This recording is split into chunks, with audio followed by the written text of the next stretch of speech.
Toluwalope, we thank you very much for making the time here in the studio this evening. This is our first time in the new year. Yes. Great. Thank you so much. It's not just a name you see on the street, but it looks like millions of Nigerians doing business don't really realize the name. But first, let's start with what is the hottest on my table. Interest rate. How are you folks feeling it in the payment infrastructure system? Oh, wow. The interest rate is... It's interesting because it's supposed to fight the inflation we're seeing in the marketplace right now, but because of the indicators, it's going to drive borrowing rates up, which could impact how SMEs and institutions access funding for their business, which will also impact the type of merchandise it can create and serve the people, where we come in to provide payment infrastructure that drives the sales and purchase of those transactions. That could slow down, that could increase, depending on the sweet spot that they find in terms of how they're able to access funding. Interesting. But again, we'll talk about payment technology infrastructure. How the business environment, broadly speaking, you got inflation, you got exchange rate. Are folks still doing so much payments through the systems, as it were, because pockets tight? So what's the situation? Tell me what's on the line that those of us can see. Well, absolutely. Look, payment infrastructure is driven by transaction velocity. People will always pay money. They may not pay as much as they were paying, or they may pay in multiples of what they're paying, or they divide what they're paying into several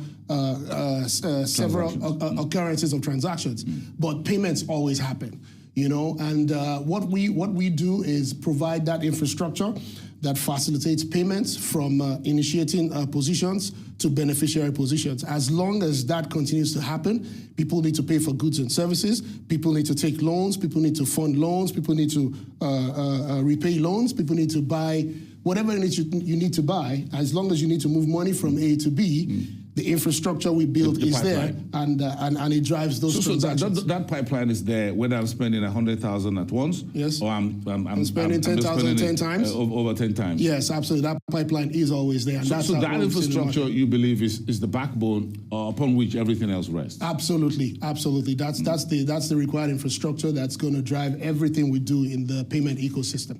But then here you have a regulatory environment changing over the last 5-10 years. It looks like almost on a daily basis, one regulation keeps popping up for you. How are you coping with that? Wow, yeah, that's a very good question because in your industry, by the way. Yes, it's actually very, very, very spot on, because what we've seen is, it's like you said, it's evolved over the last 5 to 10 years.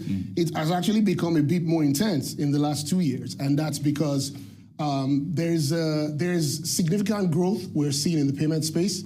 There's significant growth we're seeing in the wallet space, because the wallet is what one of the pioneer products eTranzact created back in the day to sort of bring in the unbanked. So you're seeing a lot of people now creating wallets for simple little transactions.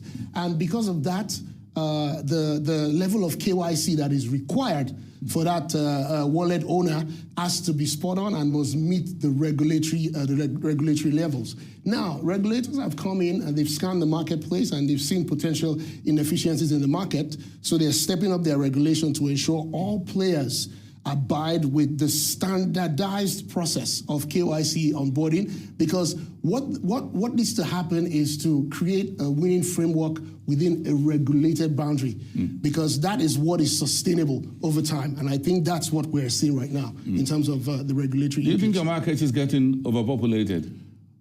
Well, if you look at payment density in Nigeria compared to the big 4 or 5 African countries, we're not there yet.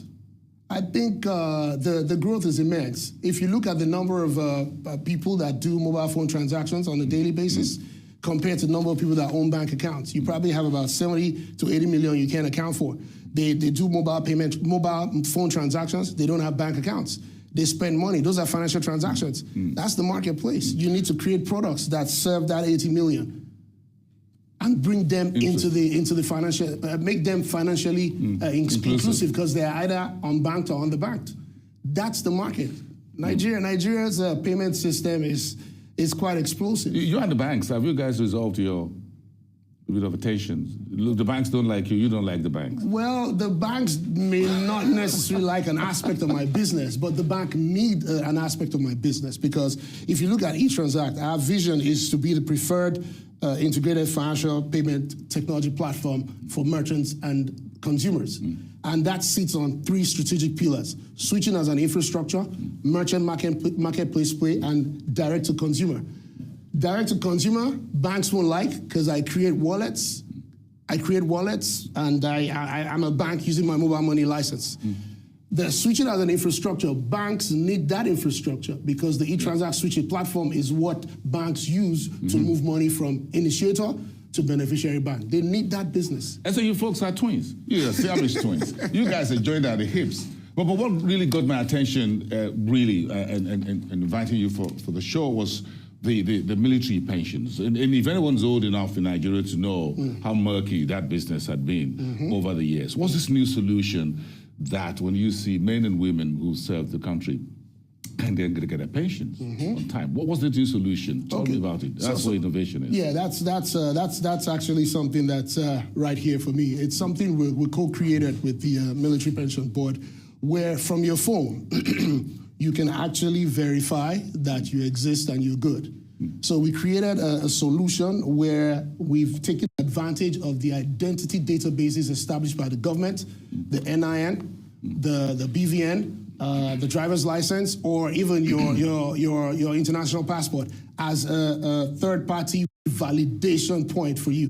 Okay. So using that, taking a photo of yourself, a liveness check, you run that against the government identity database. Once it validates you, then you complete the process, and it's established that you are alive and you are fit to collect pension in the next month. Simple. That's what it is. How quick will it be now for retired military men and women?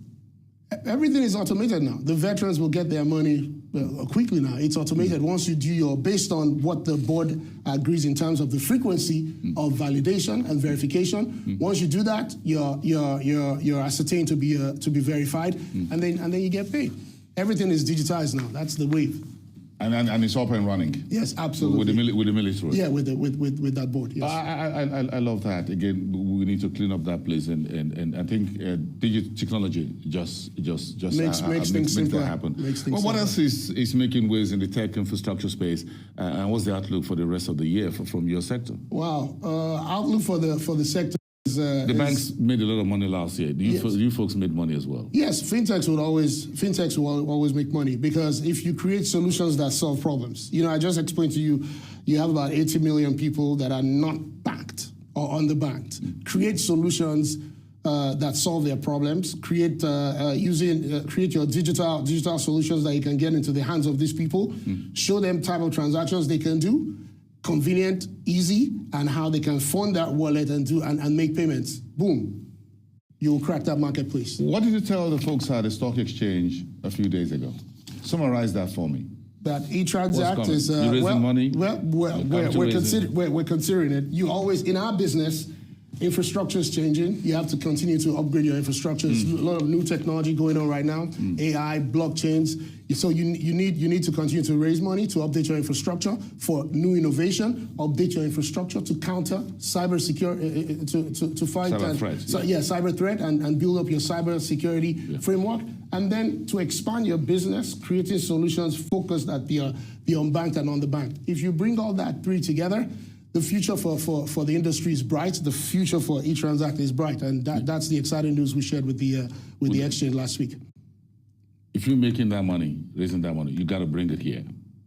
It has to come here first. Absolutely. Thank you. It has to come here first. Absolutely. Thank you very much. Quite an interesting dive into the world of payment technology. Thank you so much. We appreciate that. Have a